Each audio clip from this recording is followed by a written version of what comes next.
Good evening, Ratloni. Good evening to the students as well. Yes, thank you for joining the workshop. And it's, of course, a different focus this evening. We had a great time having to work on, thank you, work on progressively so on language in order for students participating in this academic literacy workshops to see the progression and hopefully use this knowledge acquired land to edit work or to revise or to proofread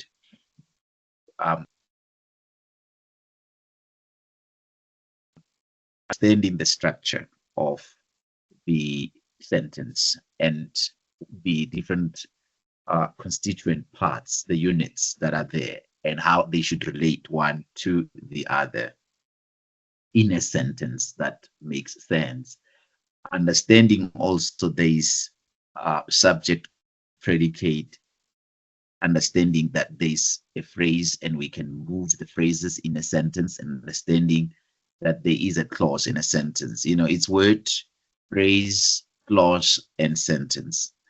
Sentence ultimately has to convey a complete thought or idea. And so all of that is what we have been doing. And we want to then take it to another level. Once we are done with sentence, once we have learned the different parts, how they grouped together to form a clause and a sentence. Once that foundation has been laid, we can then move to paragraphs, you know, because now we're moving from sentence to paragraph, now putting together different sentences in a paragraph.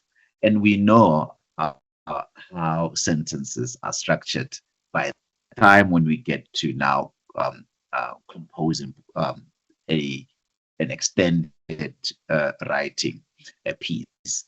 So we are moving step by step to that end, is academic literacy, as I have said. And I hope by the end of all these workshops, a series of workshops, we should be able to say, I can with confidence, you know, identify structural errors or grammatical or semantic errors in my own writing or the students' writing, where I do peer moderation to check if fellow students are actually getting it right, and we can exchange assignments and see in terms of our moderation or our self-assessments, rather our peer assessments, if we could get feedback from them to say, here are areas that need to be changed. I spoke about a mistake and error in our previous meeting or other workshop, that when we speak error, we speak something that difficult for students to identify, you know, these or to recognize, because they are assuming what they are actually doing or saying or writing is correct. So they keep making that error repeatedly because they are unaware that they're actually committing that, or they're actually making an erratic kind of sentence, or there's a grammatical error. Whilst a mistakes, like I said, a slip of a tongue, where you are able to self-correct. With an error, you cannot self-correct until you actually extend, or you sort of like extend, yes, your own work to other students who should then be able to say, okay, let's check where things are right, where things are wrong, and we correct. This is part of the literacy practices that we want to perhaps promote at undergraduate level, so that when we submit our final work, be it research work, assignment that requires just a paragraph writing, we submit work that is perhaps accurate, because we have actually grammatically accurate, syntactically and semantically accurate, because we have actually been taken through these workshops. Also realize that we are putting these workshops together on the basis of feedback that we're getting regarding students' writing or academic or other literacy practices at undergraduate level. So they give us those kind of feedback to say, these are challenges, these are the gaps that we find when we assess students. And on that, rather, we use that information now to put together workshops that are targeted towards closing those gaps that had been identified in the assessment process.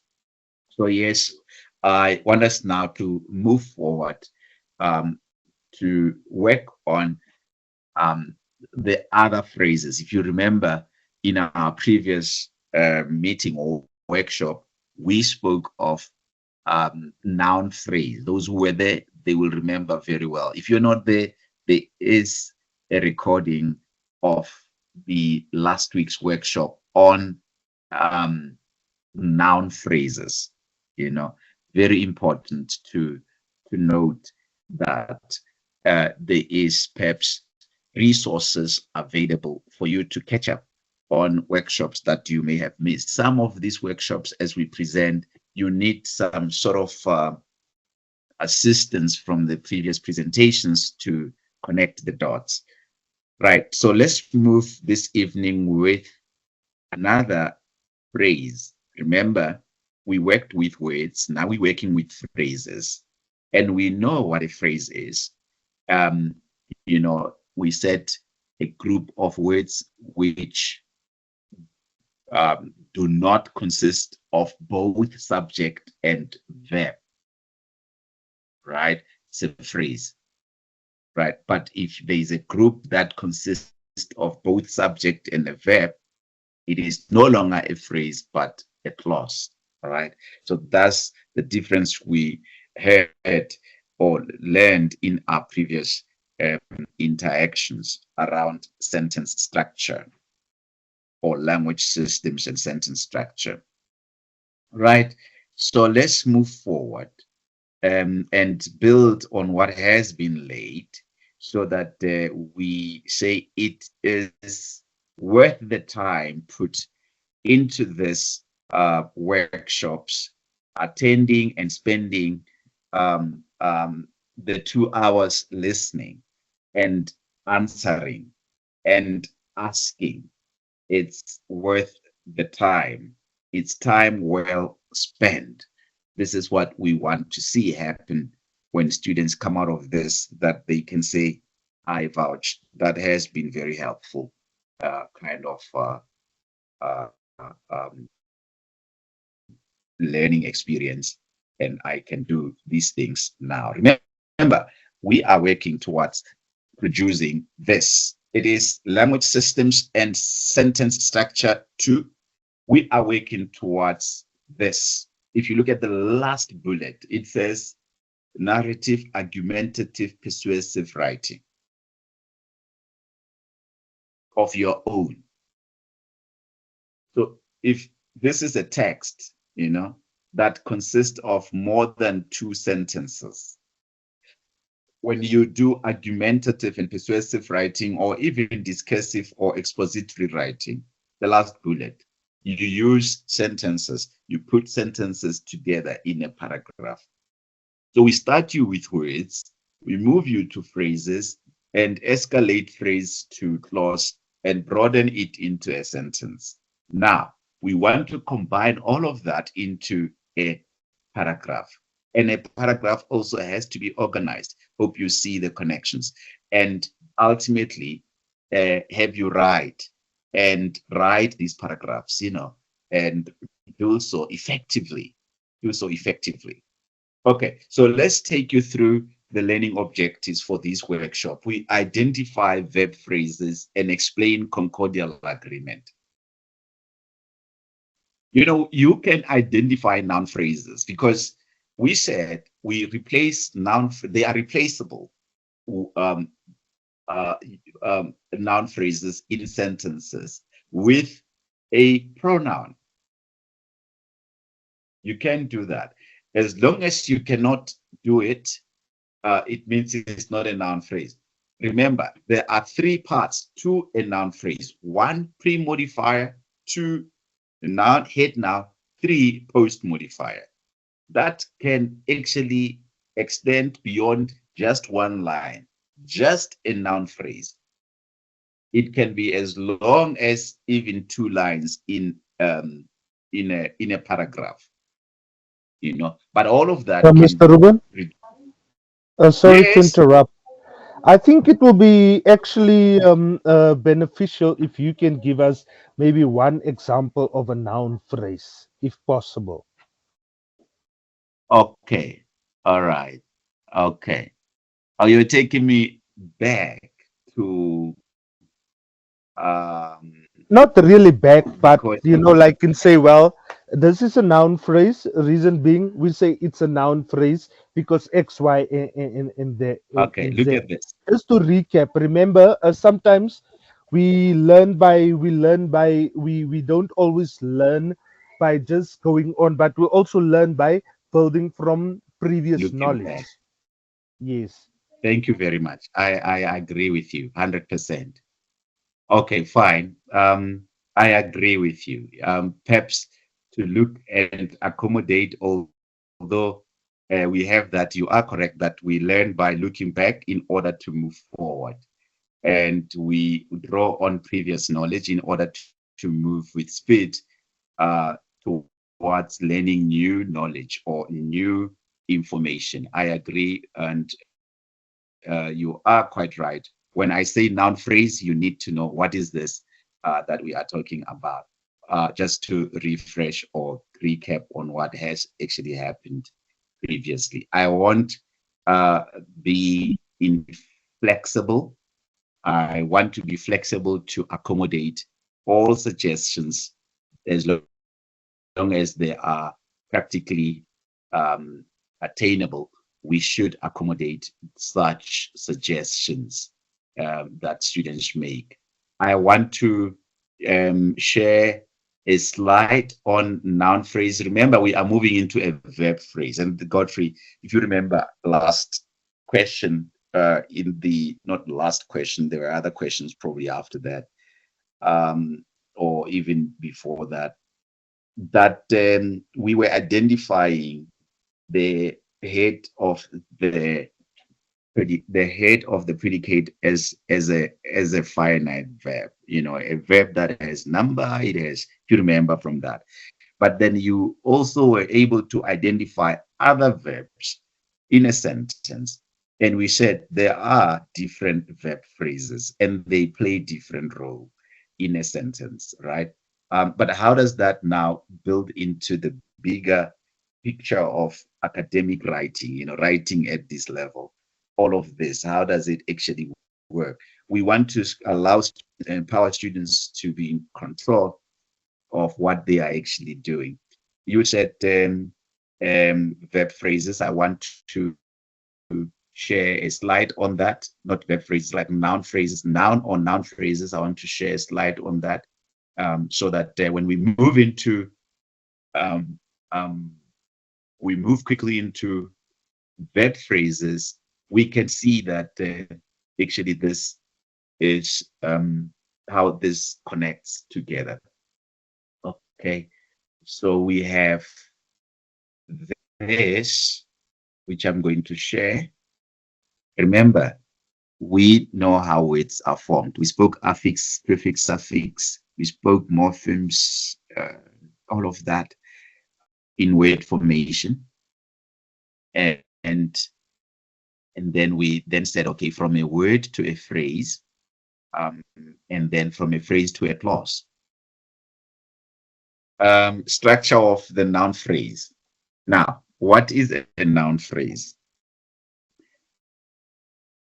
When we write a sentence, we begin the sentence usually with the noun phrase, which forms the subject. You know the basic structure of a sentence, where we say there is the subject and the predicate. Okay, maybe this one, the subject, verb, and object. Where there is verb and object, we call that part the predicate. right? So the SVO structure. At high school, we talk SVO structure. So we said subject, verb, object, and the VO is your predicate, okay? And the subject. Now, in the subject position of a sentence, you always would have that noun phrase. And the noun phrase, it can be in the form of just a noun, maybe a name of a person, a name of a place, or a name of a thing. Just one word can be the subject. Just one noun can be the subject, you know. For example, we could say Paul is walking. Paul is the subject, is a noun. All right. Or we could say um, Paul, a student at UNISA. You see that Paul, a student at UNISA, is walking. So Paul, a student at UNISA is the noun phrase, because the head noun now is Paul, and a student at UNISA is the post modifier. It describes who Paul. It describes, or it tells us more information about Mpo. So in the subject position, you could have your noun, or you could have your noun phrase. But then look at the noun phrase there.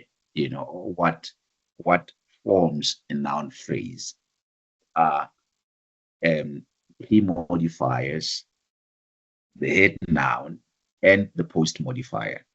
The table shows you what a noun phrase looks like.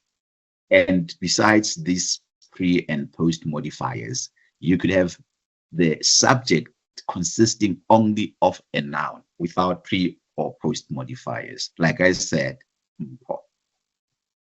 just a noun. But I can add to Mpo, or add before Mpo, a pre-modifier, and add after Mpo, a post-modifier. And once I have the modifiers attached to Mpo, I have a noun phrase. Look at these examples that are there. The young girl. So the young girl, the young is the pre-modifier of girl, is part of the noun. It tells us more, or it gives us more information about the noun girl, right? So those are your examples of noun phrases. Now, your noun phrase can appear or occur or be used in the subject position and reappear in the predicate position. Last time we met and discussed these noun phrases, we said a noun phrase can be replaced by a pronoun. No matter how long it is, it can be replaced by a pronoun. Let me give you an example. Look at your screen, the structure of the noun phrase. I hope you are able to see that. And you could actually replace the young girl with the pronoun she. Okay, she. And replace the dogs sleeping on the deck with they. They in the place of dogs. The very tall psychology professor with a North American accent. Replace that with the pronoun in the place of professor, he or she. The man who is wearing the hat, he. The place to stay for the holidays, it. So you see, these are your noun phrases. No matter how long a noun phrase can be, it can always be replaced and made very short by just replacing it with one pronoun. If that group of words cannot be replaced with a pronoun, it is not a noun phrase. Perhaps that is a way of testing noun phrases. But all the same, students are expected to write and to write accurately. Students are expected to edit their own work and to edit their own work correctly. Students are expected to place these phrases, the noun phrases, in the subject position if they like, in the predicate position if they like, and to insert these phrases correctly in their positions. And the phrases can be moved to positions as long as they are appropriately moved by the student. Right, so that is the phrase. Remember, we've moved from word formation, we know how. Now we are combining words into a phrase. And I hope this helps as an introductory kind of catch up or perhaps reflection on what transpired. And before moving on to the next aspect, and the next aspect being a verb phrase. So you learn the differences now between verb phrases and you see, I said this, and this is what I'm going to say again. I hope that helps to bring you on board that this is how we are moving. We are combining words into phrases. We now looked at how a noun phrase is constituted, and we can move now to another phrase in a clause or sentence. And move now to another phrase in a clause or sentence. And what is the next phrase that we are moving to together? Of course, it is the verb phrase. So shall I move away from the introductory uh, uh, sort of reflection on or filling in on what we did in order for us to move? And I think this was a brilliant suggestion in terms of starting with um, the noun phrase itself before you introduce a new phrase. So thanks for the suggestion there. Are we fine? Can we move forward? Are we set, ready to move to another part of a sentence? We are fine. Eh? I can see there that Yes. there is a signal. We are fine. We can, right? Okay, there is Godfrey's hand. Yes, Godfrey? Okay. Oh, we're fine. So we can move. Thank you very much for the feedback. Let us move. Now we have seen a phrase and rather a noun phrase. Can we move to the next aspect? Yes, students are saying yes, let's move to the next aspect and learn how these things are working. Another interesting observation is this. You see, we spoke of the 9 parts of speech, and I'm going to name them once again. Verb, noun, pronoun, adjective, adverb, conjunction, preposition, article, interjection. Right. Now, we did that individually. We were able to identify them individually in a paragraph. That's fine. Now we said, okay, let us now group them into phrases. Right. We have done so. And now we will then move them into glosses. Remember, if you look with me at the objectives for this workshop, look with me, the objectives of this workshop. We say there, the first two, identify verb and also identify verb phrases and explain concordial agreement. In this workshop, we will not talk complete sentence because we're dealing with the fragments of a sentence, the phrase, right? We'll not talk that, but we will at some stage talk complete sentence.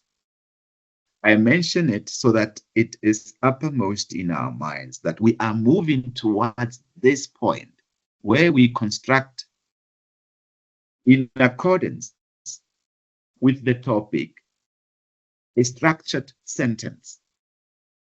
We talk language systems, and if it's a system, it consists of components. And what are those components? Those components are the phrases. Can we identify those phrases? Yes, we can.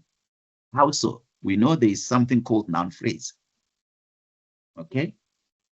And these noun phrases and these other phrases, they are grouped together. Um, and they are once grouped together, we now have a structured sentence as captured in the topic of this evening workshop, language systems and sentence structure. And of course, we're moving towards understanding, or rather even explaining, if you look at bullet number 4, the difference between dependent clause and independent clause. Now, I spoke in passing about a clause, but you haven't actually practically so. I just showed us that, see, there are 2 clauses there. There's 1 clause. We still need to get into that.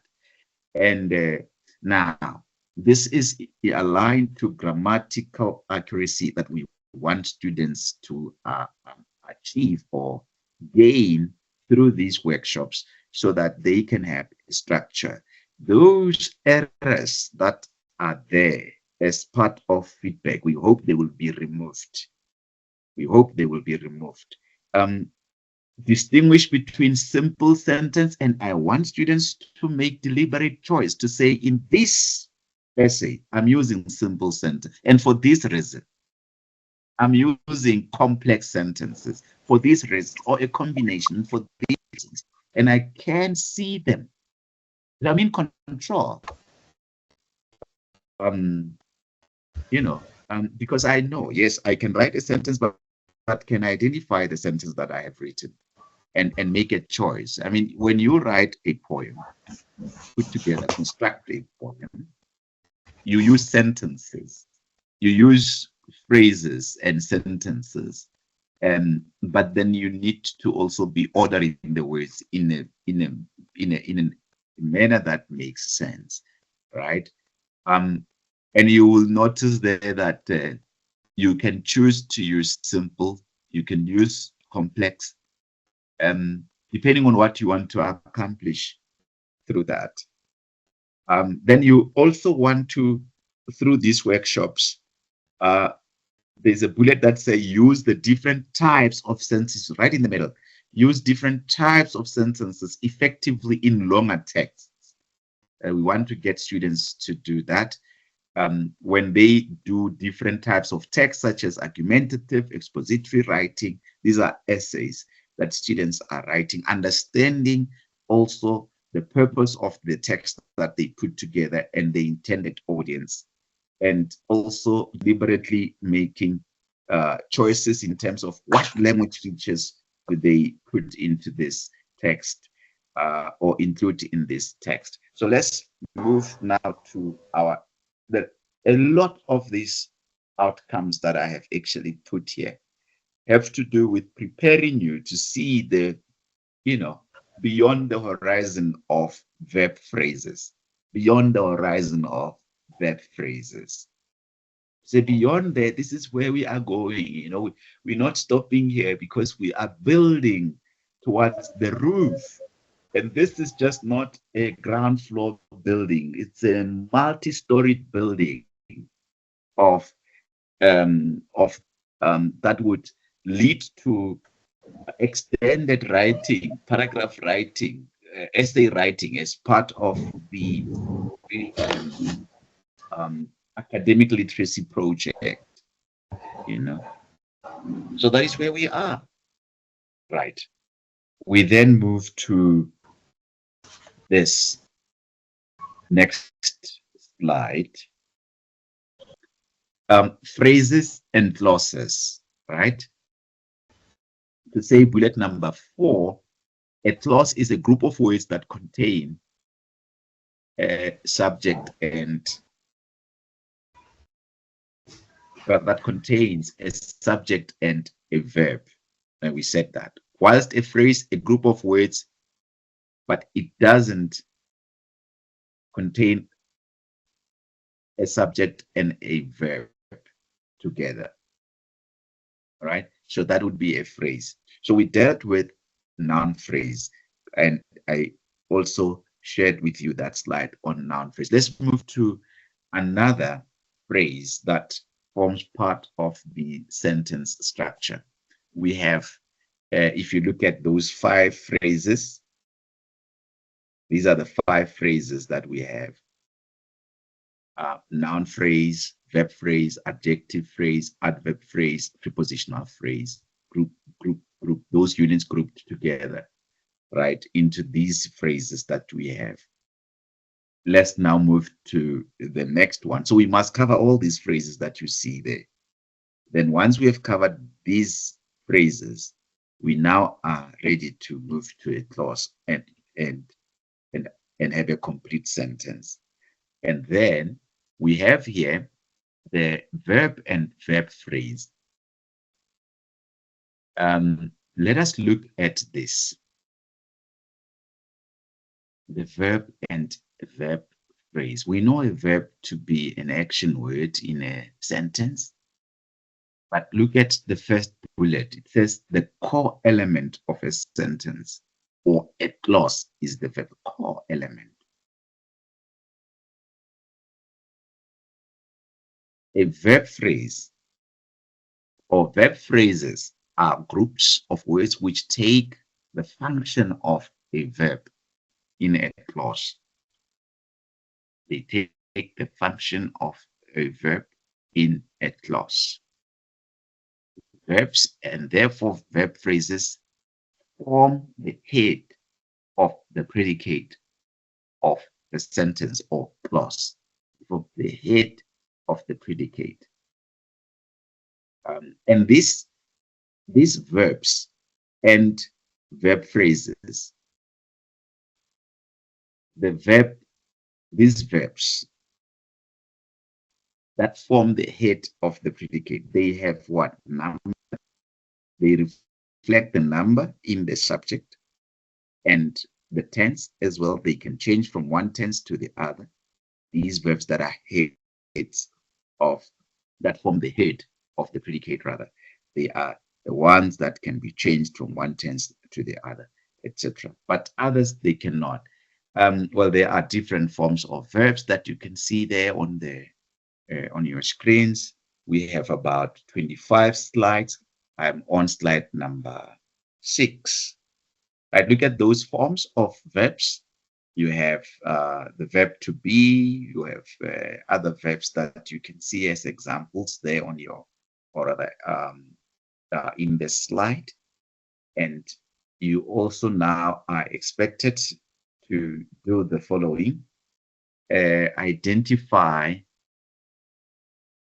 verbs and remove them. I want you to get. We want to work on the feedback, and so you write those verbs in the chat box. Find them and write them in the chat box so that we read it. I read it without those verbs. I want you to remember something about verbs. At the end of reading this, you could say, okay, so what did all the mentioned people, places, things do? The actions, the action words in that paragraph are your verbs. What did all the mentioned people, places, or things do? So identify them, and then we are actually going to type them in the chat box. The verb to be is changing to used as is, am, are, was, were, be, been, and other forms do or does, did in the past tense, or other forms have, had, can, could. These are modals. Can, could, should, shall, will, etc. These are just the different forms that you have of verbs. Okay, so let us move to the next slide, where you identify verbs in that used in that paragraph. Eh? Identify the verbs used in that paragraph is the next slide. I'm going to move to the next slide to allow you to identify the different verbs in the paragraph. Rather, in the paragraph, it's not two, it's one. Right? I am moving there now. Okay. Right, there you go. So would you kindly do that? And then if you find something, remember it's the action that we are looking for.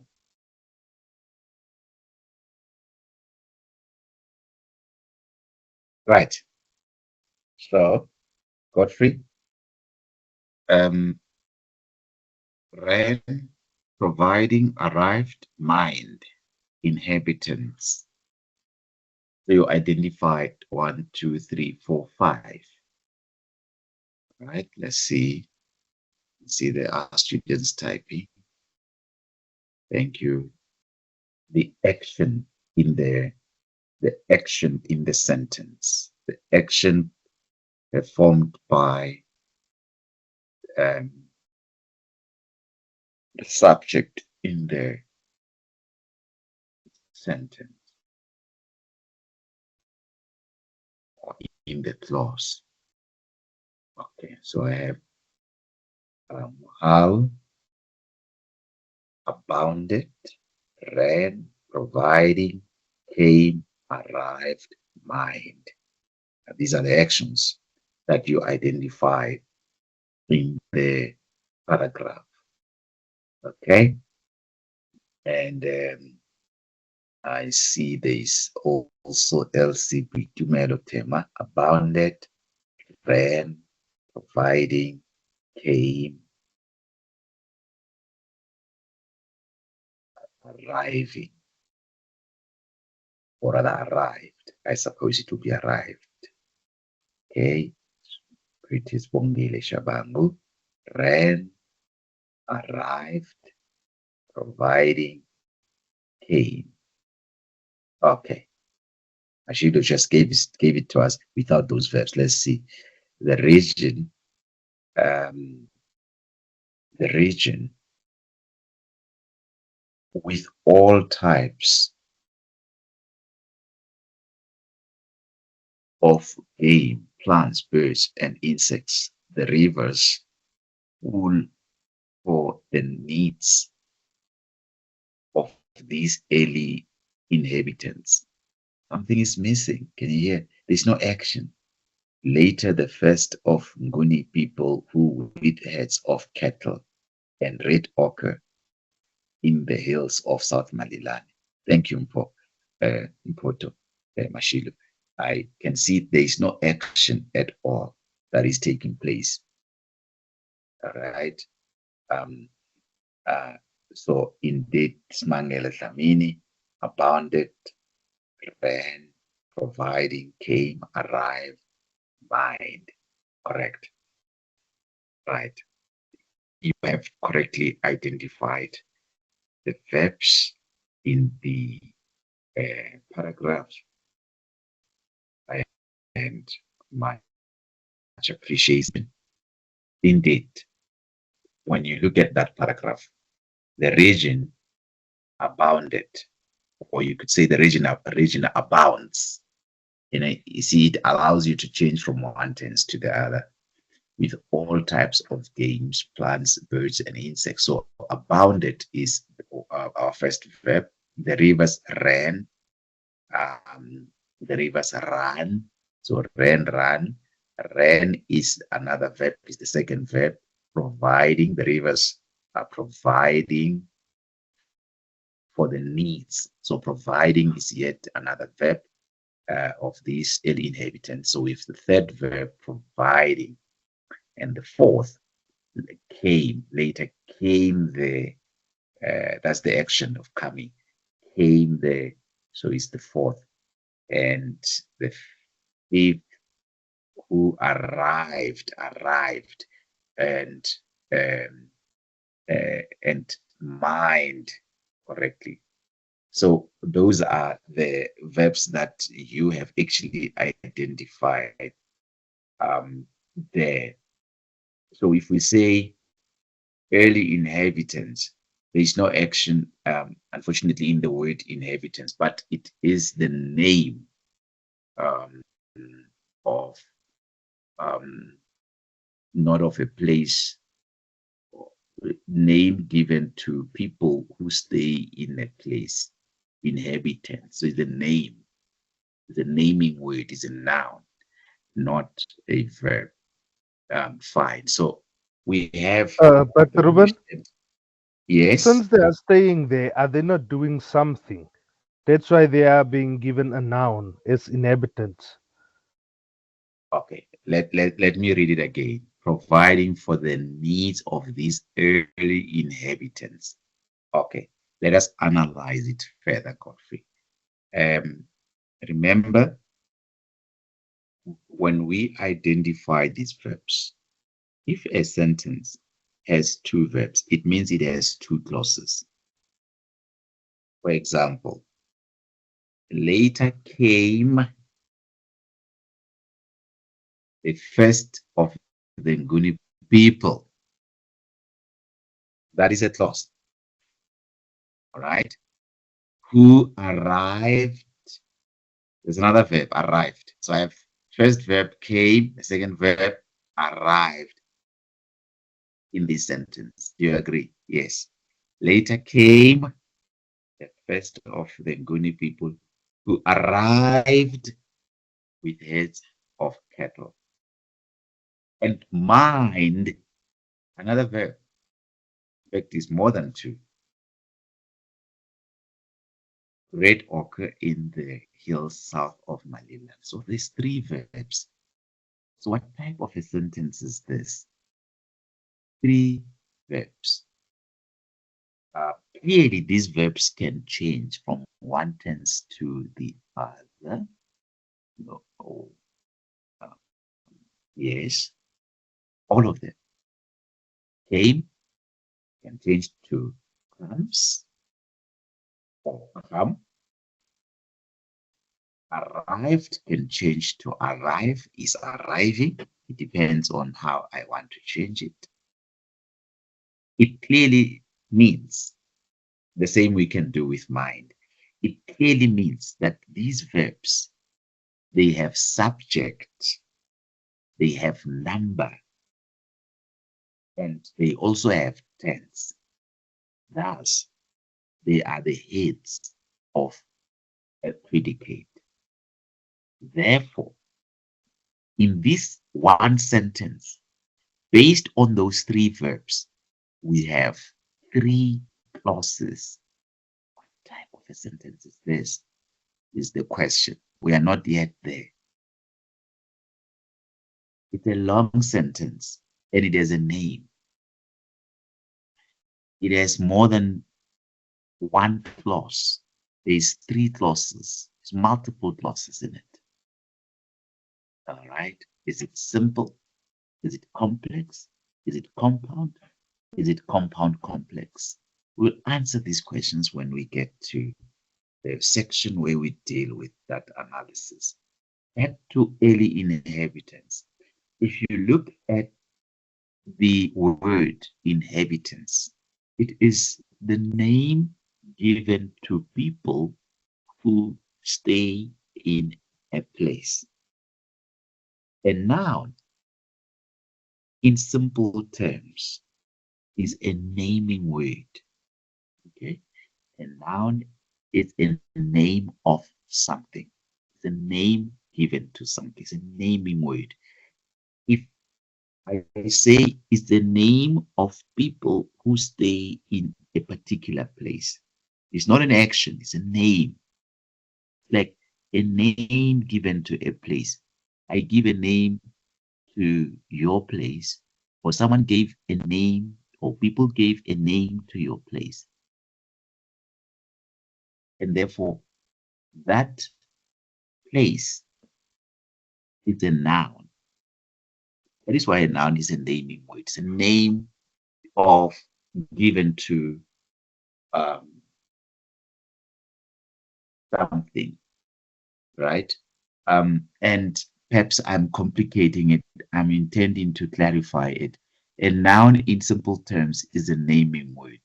And if you look at the word inhabitants, there isn't an action because it refers to the people who stay in a particular place. Let me read the whole sentence. The, the rivers run full. So the rivers are doing something. They run, pardon me. The rivers ran full, so it's past tense. So the rivers did something. They ran full. So that's the action. Running is the action. Providing. They are doing something. They are providing. That's an action. They are providing for the needs of these early inhabitants. And if you look at inhabitants, they are receiving the action of the river. They are receiving, they are the recipients. In other words, the subject is the river, is the doer. The river is doing something here. There are two things that the river is, pardon me, there are two things that the rivers are doing. The first is they are running full. The second thing is they are providing for the needs. Who is receiving in the second clause? Who is receiving the actions of, pardon me, who is receiving the action of the doer? Who is the doer? The rivers. Who is who is the recipient of the actions of the doer? Is the inhabitants. You see that? And so the inhabitants are the object in the sentence. And by extension, early inhabitants is the noun phrase. Early inhabitants. These early inhabitants is your noun phrase. Okay.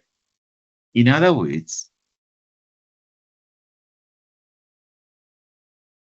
when I simplify it, in this sentence, we have the subject, and rather in this clause, we have the subject being the rivers, and the action is providing. And we also have the object who is, or that is receiving the action of the doer, or that is receiving, yes, the actions of the doer, and the doer being the rivers, who is receiving the inhabitants. So therefore, the inhabitants are not performing, pardon me, are not the action, but the recipient of the action performed by the subject rivers or by the doer rivers. As such, inhabitants is a noun, in short. Right. I hope that answers the question. Let's then move to, we have correctly identified the verbs. As long as you are able to identify a verb that has number, that has tense, that has a subject, you are able to count the number of clauses in that sentence. Because that verb is the head of the clause. I said three, and I asked what type of a sentence is this, because it has three clauses in it. And I counted the clauses on the basis of these three verbs, which have tense, number, and subject. Hope we are moving along together thus far. We are working with the verb phrase. And let's look at the next slide. Well, I've read out this to help us identify the verbs. But then let's look at these verb phrases now. Okay, but there are different types of verb phrases. They are used in 5 different ways. Let's look at them. They are used as the head of a predicate or as a predicate. But here, as a predicate, it means as the head of the predicate. As the head of the predicate. Let's look at them as the head of the predicate. That's the first category. And if that verb is the head of the predicate, it marks a clause. Look at the first column. As the head of the predicate, I am studying. So I have the subject I and the predicate am studying linguistics. So am studying is the verb or verb phrase. Here it is the head of the predicate. It is the head of the predicate. Right. And in the second example, the glass is the subject, was broken by the dog is the predicate. And the head of this predicate is was broken. It's underlined. Now, notice the differences between the verb phrase that works as the head of the predicate. Notice the differences between that one that works as the head of the predicate and the verb phrase that works as a noun phrase modifier. In other words, the difference between a verb phrase that works as the head of the predicate and a verb phrase that does not work as the head of the predicate. That does not work as the head of the predicate. Look at this. Yes, they are verb phrases, but they do not work as the head of the predicate. In fact, the first column is consisting of verbs that work as the head of the predicate. And the rest of the other columns, the columns that remain, do not, the underlined verb phrases there are not heads of the predicate. They work as or they perform other functions in those clauses or sentences. I hope I captured it correctly in this way to simplify and make you understand. So if they are the head of the predicate, and I find that this is the head of the predicate, I can use that verb to now know that this is a clause because I have found the head of the predicate verb, finite verb that has number, tense, and subject. Let's look at the rest of the other examples, which are not head of predicate. However, they perform other functions, the verb phrases. Let's look at the rest. We have this one here, where the verb phrase works or modifies or tell us more about the noun. Tell us more information about the noun or describes the noun. If you look at this examples, it says the woman reading the book. Is the word reading not a verb? It is. But the word reading there, be it a verb as it is, does not form the head of the predicate. It modifies, tells us more about the woman. It describes the woman. It's a verb, yes, but it performs the function of modifying the noun or telling us more about the noun. And the noun in this case being woman. The woman reading the book just yelled at me. Now, yelled is the head of the predicate, not reading in this sentence. Reading in this sentence is a verb used as an adjective to describe the woman. It's a verb used as a modifier of the noun. So if you look at that heading there, it says verb phrase which are used as a noun phrase modifier. So you have there reading the book just yelled at me. And then we move to the next one. It says, my dog is the puppy chewing on the rawhide. Chewing on the rawhide is the verb phrase modifying the puppy. Puppy is the noun. All right. So it's modified by chewing on the rawhide. Hope that makes sense to the students. And we are able, now we're doing this in order for you, it's a build-up towards types of sentences, because if you don't grasp this, you will not be able to count clauses in a sentence. For example, I want to say in column 2, second column, notice that there are two verbs.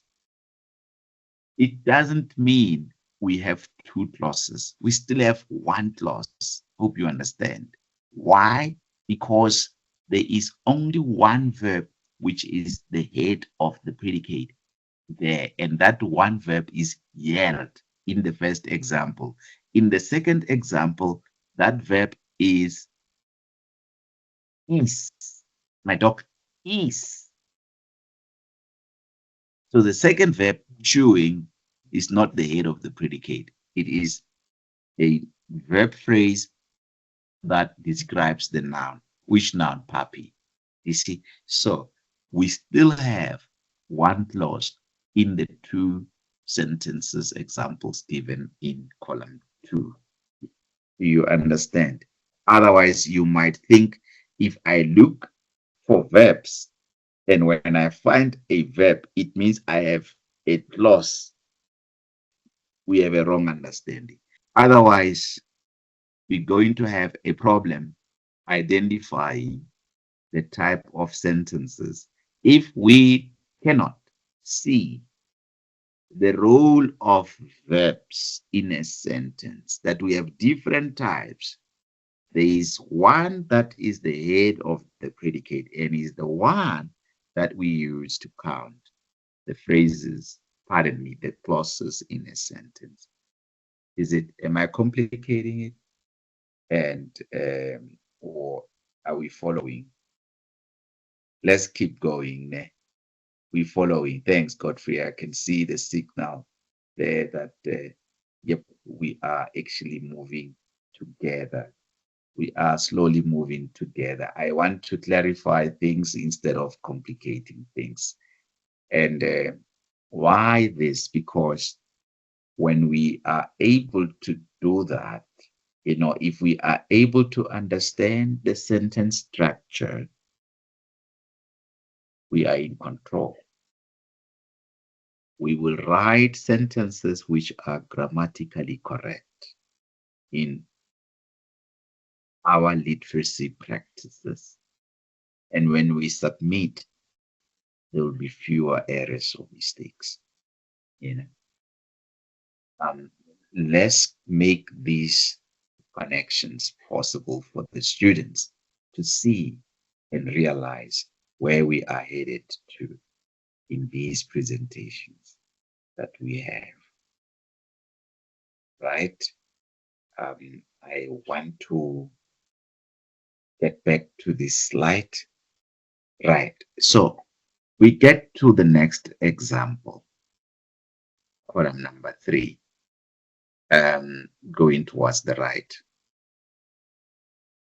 Um, as a verb phrase which is used as an adjective phrase complement, it gets even more complicated. But notice again, here is a verb which complements the adjective in the sentence. Let's look at it. You should be excited. The word excited is an adjective. It is complemented by to study. Now, the verb to study is not the head of the predicate. I mean, we can't change it to another tense. Let's read it. You should be excited to study it. To studying. No, it doesn't work. You see? So you should is rather should is the verb. Remember we said this. Look at the forms of verbs. Is, am, are, was, were, be, been, do, does, did, have, had, can, could, should, shall, will, etc. And so we come to this point and we say should. You should be excited. So should is the verb, and therefore to study modifies the adjective excited, tells us more information about excited because um, because excited to study syntax. So to study syntax is the verb phrase. My mother is upset. The word upset is the adjective. To see me leave, right? To see me leave is the verb phrase. So to see the is a verb, but it doesn't perform the same function as is, right? It modifies the verb upset. You know, to see me leave modifies upset, tells us more about what is upsetting my mother. To see me leave. So that is the verb phrase. Now we go to the next one, a verb that works as a subject, right? Notice I have swimming is. These are two verbs. Swimming is a verb, is a verb, but they perform different functions. The first, swimming, is a verb that is used as a subject. Okay, and is a verb that is used as the head of the predicate. I have two verbs that perform different functions, but I have one verb which is, which is the head of the predicate, and therefore that suggests that I have one clause in this sentence. Okay, so I'm not misguided, or rather misled. That's the word I'm looking for. Misled by swimming and thinking I'm having two clauses because I've counted one verb swimming and another verb is, therefore I have two clauses. No, it's one, because swimming is not the head of the predicate, but it is the verb used as the subject. For example, reading books. Reading books. You know, like it's not like reading books in the sense of um,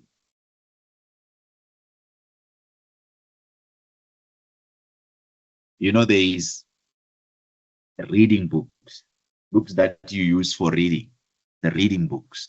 It's not like reading books is good. No? Hope you get what I'm saying. Okay. Wait. No, I'm misleading you. Reading books is educational. So reading there is the subject. Reading reading books is educational. So is the head of the predicate.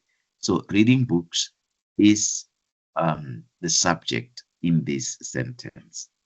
To err is human. To err is the subject in the sentence. And err is the verb, but it doesn't work as head of the predicate. It works in this instance as subject. The last column as the subject complement. My favorite pastime is reading. Okay. Um, his hobbies are writing and editing articles. There are two multiple verbs, but there's one verb that works as a predicate, and that is are. My job is, my job is the Sorry, head of the Ruben. predicate. Yes, right. Uh, Let can, me, can I just ask something there on reading books is educational? yes. Okay. Yes, Reading books. Christina. Yeah, reading books. Is it not a verb? Because if you're saying reading books, you're talking about the books we read. You should be saying, because it's a plural, reading books are educational. Then we would know that you are talking about the books that we read as educational. But here Yes, it's a verb. It's saying reading, actually doing it. When you read books, yes. you get education.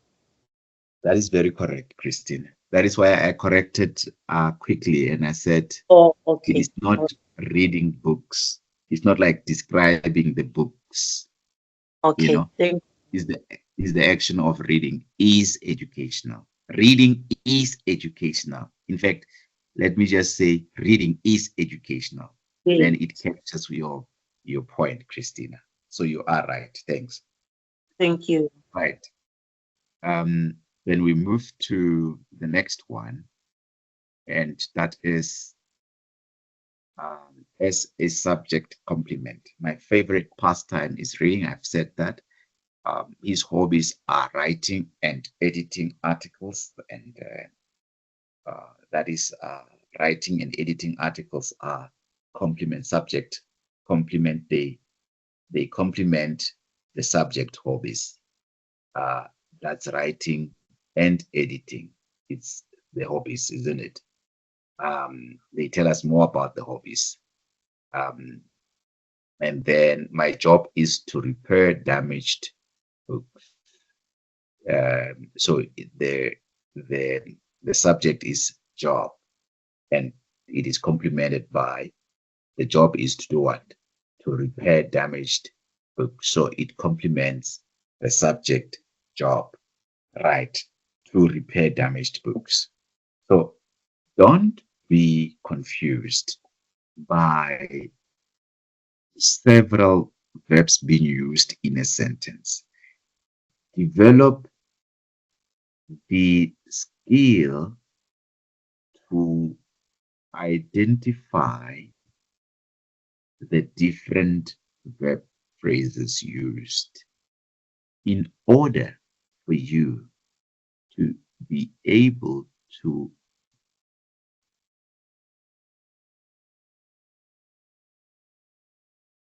be able to identify again the type of sentence, the type of sentence that you are or you have used.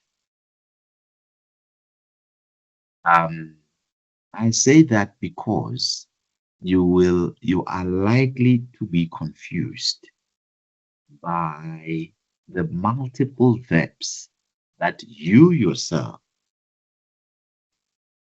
are going to use in one sentence. And when you check those verbs, you might now get confused. How many clauses do I have here? But I want you to remember the basic rule that the one verb that is the head of the predicate only is the one that has number, subject, and tense. The rest, they don't. And that particular one that can change from singular to plural, from present tense to past tense, to future tense, to past perfect, to present perfect. That particular one that can complement, or rather, that can reflect the number in the subject. That particular one is the one that is the head of the predicate. It is the one. It is the one that we are looking for when we determine the type of sentence, or when we count the number of clauses in a sentence. The rest are verbs that perform other functions, like a verb phrase that works as a modifier of nouns, or that works as the complement of the adjective, or that works as a subject, that works as a subject complement.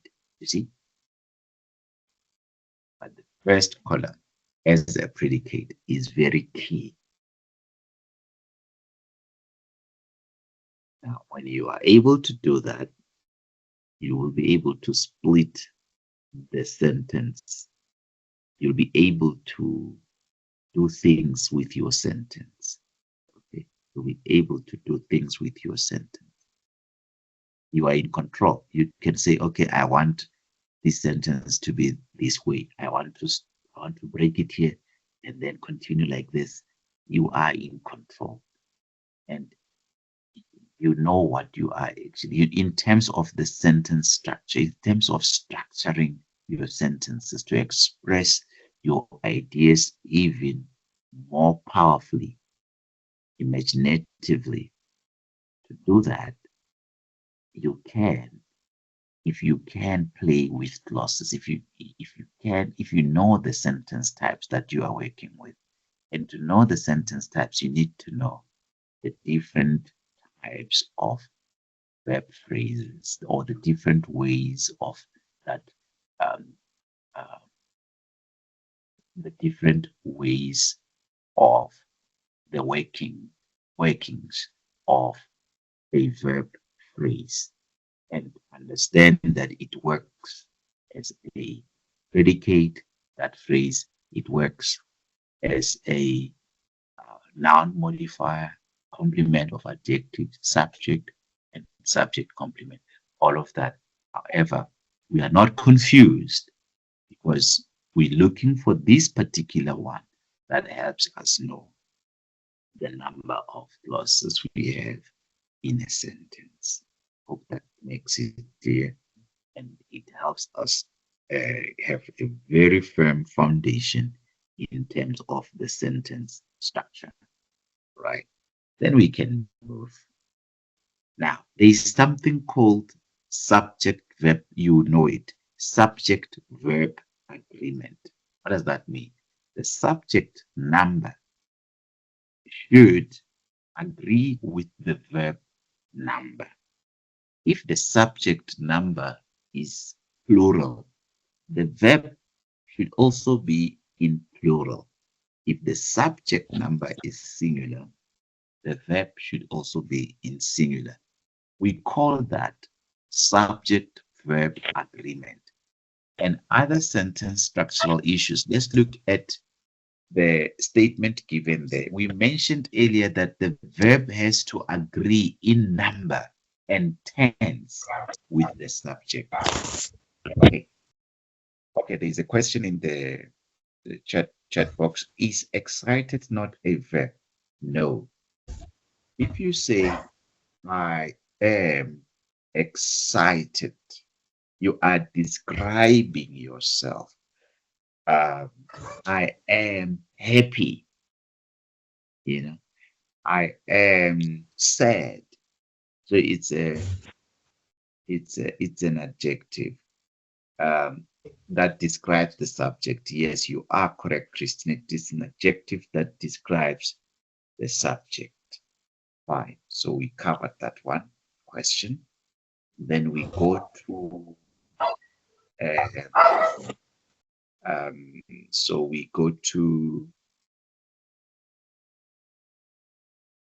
the concord. We call this concord, where we have subject agreeing with the subject agreeing with the verb. It's called concord, concordial agreement. Let's look at this paragraph. And the instruction there at the top reads, the following paragraph contains 6 errors in subject-verb agreement. Find and correct each of the 6 errors. First, read through this paragraph. Okay, let's get to the feedback. I still have a few more slides to go, but it's not as intense. And the first slide, not the slide, the first is by Jacqueline. No, yes, shops. So I suspect shops changes to shops. Prefer changes to prefers. And then there's then there's do, and then there's have. Okay. Then Godfrey writes, stop should be stops. Okay, thanks. And prefer should be prefers. Do it. Do it. Suits. Stood should be stoods. Reindeer should be reindeer. Knows should be know. Wears should be wear. All right. Thank you, Godfrey. And wow. Prefers. People do not. You have. He usually reminds that ever believes. Okay. Stops. Prefers. Do not. That is machine. Do not have. Reminds. Believe. Believes. Okay.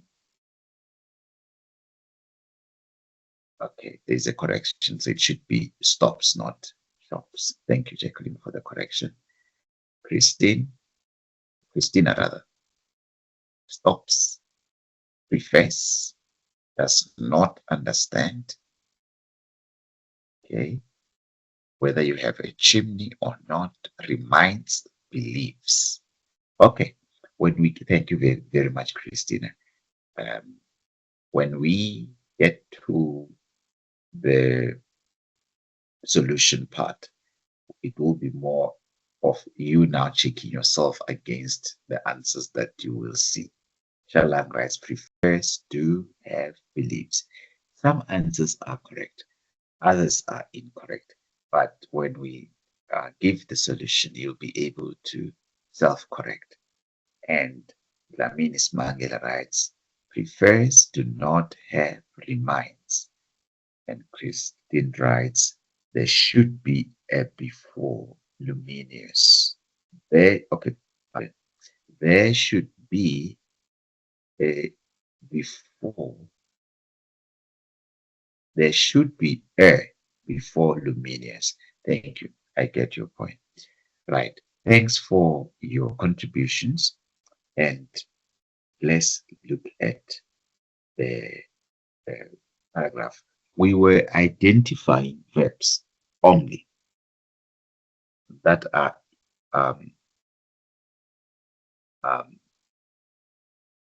used incorrectly. Or okay, we were identifying verbs which have concord error. What do we mean? They have an agreement error.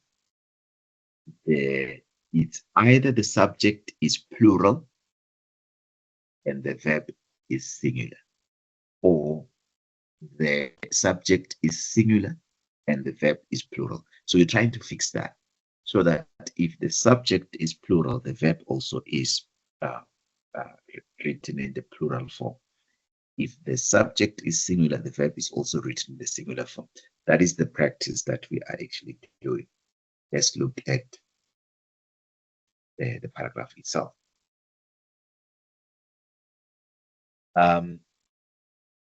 According to legend, Santa Claus is a fat, but is correct.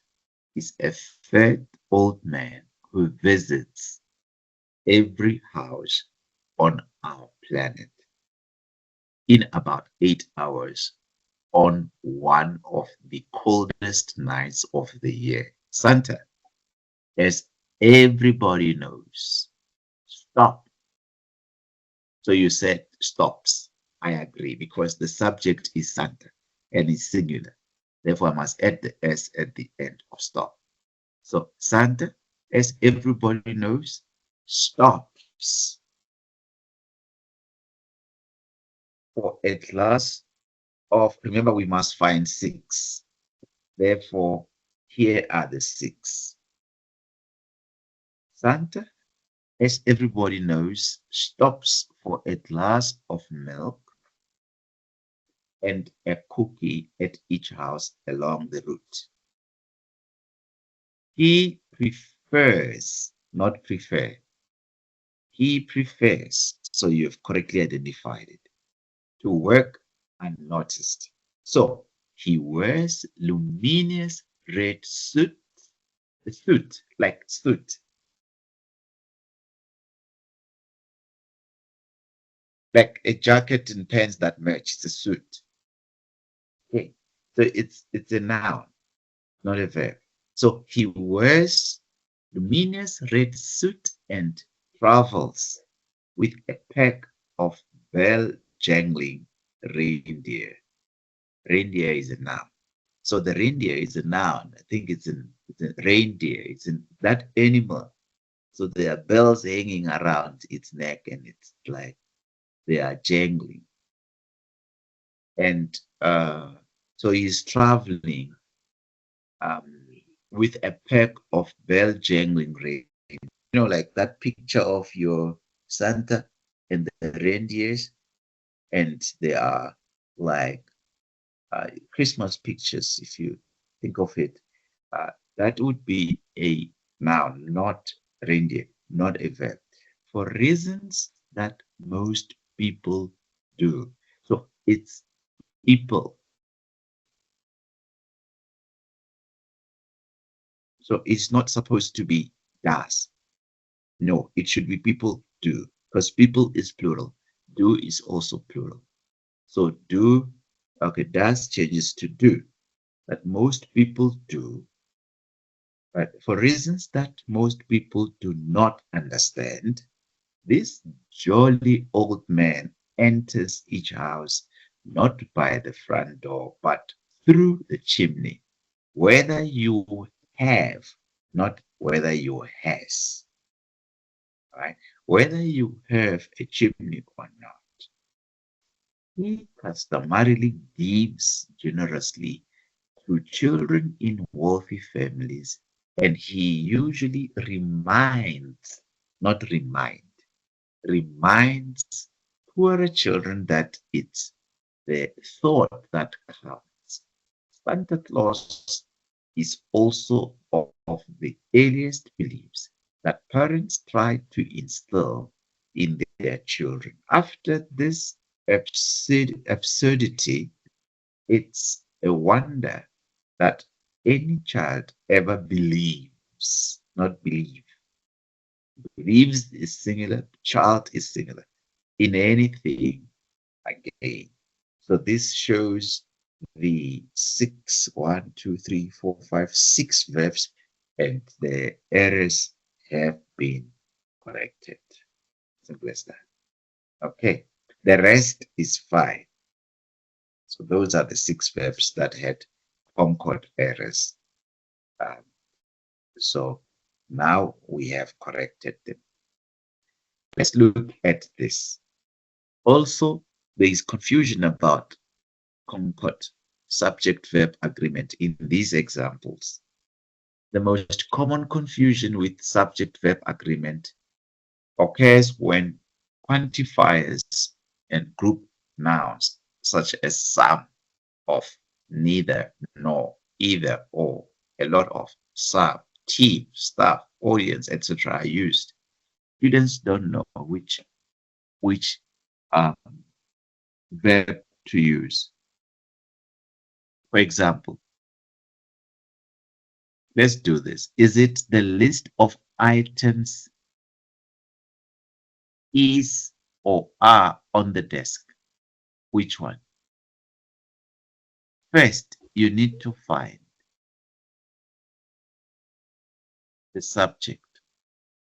My aunt, my uncle is or are. Which one is correct there? Can we try this? First, is Yes, it is or are? is. Correct. Because list list is the subject. Thank you very much. And the next one is. Both are is. Please, when you do your editing, when you edit your work, bear this in mind. Don't write in the place of is. This is just to help you with editing when you do your essay writing. And choose the correct answer here. Neither, nor, nor. Is it Shazile? Shazile. No, Shazile. Nora, no, Shazile. Is or are available. Is. Good. Correct. Either Kulana or Siviwe is or are helping today with stage decorations. Is. Is correct. Yeah. Thanks, Godfrey. Neither she nor I am going to the wedding. So M is correct there. Is the one that we go with. So this means that if you have two singular subjects connected by either or either or neither nor, they require a singular verb, like Godfrey was giving those singular verbs. Okay. And the other one that I want you to do is this. Choose the correct answer. The serving bowl or the plates, is it go or goes on that shelf?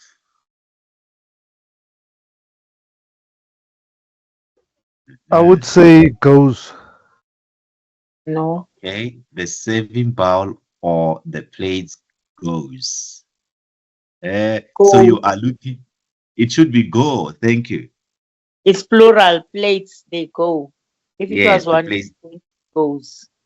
Thank you very much. Oh, Look at, oh, so Ruben, if yes, it's well, if it's plural, right?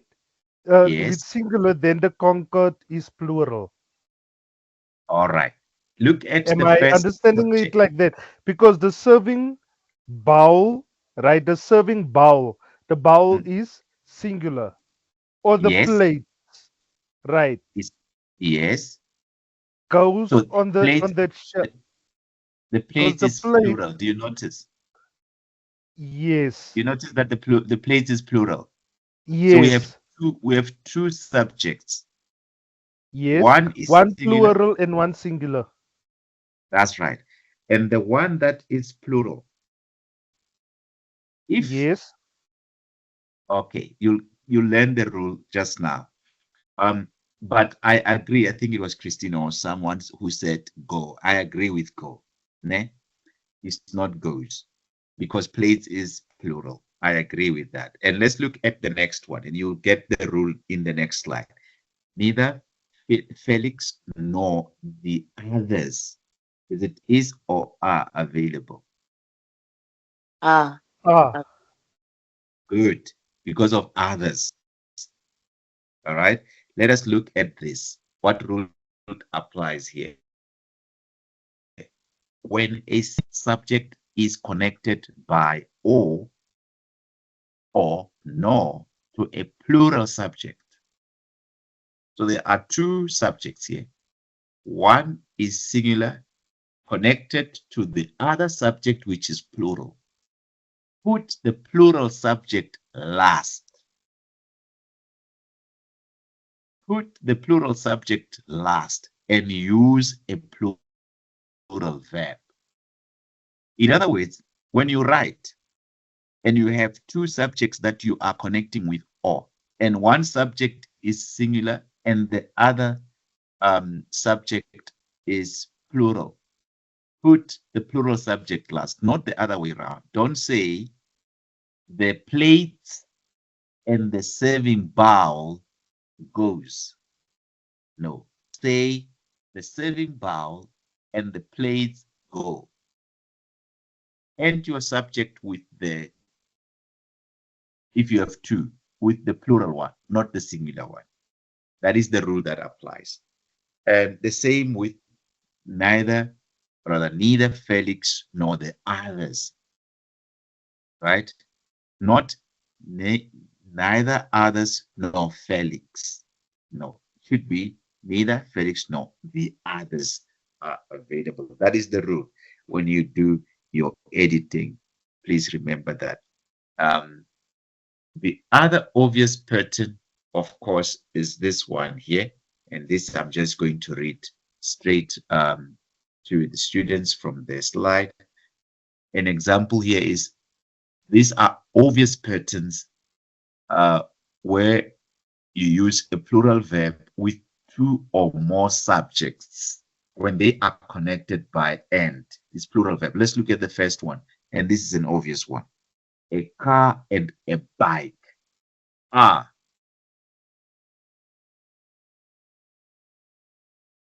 You see that? A car and a bike are. Okay.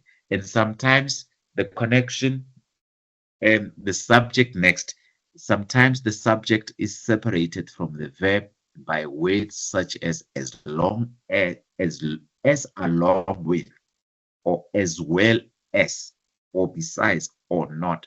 Ignore these expressions when determining whether to use a singular or plural verb. For example, the politician, along with newsmen, is, not an, expected shortly. Excitement as well as nervousness is the cause of her shaking. Learn these examples when you are writing your essays. And choose the correct one. I'm left with how many slides? Oops, a few more slides to go. Right, choose the correct answer. Each of the girls sings or sing well. Which one is the correct answer there? Everyone. Each one of, oh, sorry. Yes. Yes. Well, we Each would of, say yeah, each of the girls sing well. yeah. Is it sing or sings? Sing. Uh, Sings. Sings. Yes. Thank you very much. Each of the girls sings well. Every one of the cakes is or are gone. Which one is correct? Is Is. gone. Is. Thank you. Every one of the cakes is gone. Note, everyone is one word when it means everybody. So everyone is back. I mean, everybody is back. But when you say everyone and using it as two words, then you mean each one. Everyone in every one of the cakes. In other words, each one of the cakes is gone. So take note of that. Once it's split, it means each one. Once it's used as one word, everybody, everyone, it means everybody. Ne? Learn that as well. And of course, as we said, these are the examples. The pronouns each, everyone, everyone, everybody, anyone, anybody, someone, and somebody are singular and require singular verbs. Do not be misled by what follows after of. Each of the girls sings. So the verb sings is in singular form. Everyone, Now, yes, Ruben, yes. if you would say everyone's goals are to reach to the sky, I mean, where does can you explain that to me? Because it won't sound right if you say everyone's goals is. So if the if the if the if the now yeah, I'm bringing like a verb in, right? But the verb is a plural, so it then means that the concord is also gonna be plural, most No. If it is everyone's goal, goals. Oh, goal. Yeah, if it's everyone's goal is, but if we say yes, everyone's goals are, no. Everyone's goals, it means there are many goals, but it is still everyone. The subject is still everyone. Mm. The subject is not goals, right? So the Sir, subject is still the pronoun everyone, and it is not, it is to be, don't be misled by what follows after of. Sir Robin, Everyone's goals, yes, but yes, I think that the sentence is complicated by the fact that he is saying everyone's plural goals are to reach the sky. One thing to reach the sky. That is also confusing. The statement, the grammar is wrong there. yes. Because if you're saying everyone's goals, you'd say maybe are to go to school, to come back, to eat, to then you mention three goals or four goals. Would Okay. it not then be grammatically correct then if you follow with the word are? Because you are saying there are goals. There are many Yes, goals. Are to read, yes, to bath, to watch TV, and then to sleep. So everyone's goals. Everyone, every individual has many goals. So those goals are, you list the goals. right. I hear what you are saying. So basically, in this instance, you mean these are these are shared goals. That's what you suggested. Like then there are multiple goals. Multiple And goals. If you're saying to reach the sky is one goal, then it can't be are. It should be right. is, which is one Okay, goal. yes, which is one goal. So everyone's goal is to reach the The sky. sky. Yes. Right. Right. So let's look at everyone. You are using it as everybody, isn't it? Or are you using it as each one? If we are using it as each one, okay, I hear what you are actually saying. You're saying everyone, like everybody's goal.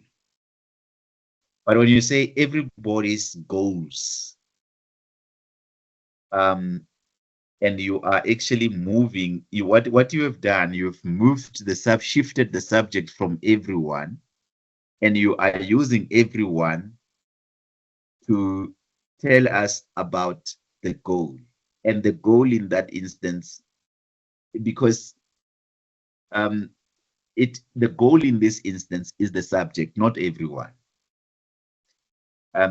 Because it's like you are saying, here we are using this form where you have the pronoun each, everyone used together with what follows after of. What follows after of. Like each of the girls um if it was every one of, right, if it was each of the girls' goals is will be then the correct option, even if it is goals. Each of the girls' goals is will be correct. Just repeating what I'm saying, but the structure that we are learning here is the one that uses the pronoun which is followed by of. You get the point? Each of the girls, everyone of, that's the pronoun, everyone of the girls. So if the pronoun, like in the example Godfrey gives, where everyone's goals, there's no of structure there, which we are actually working with.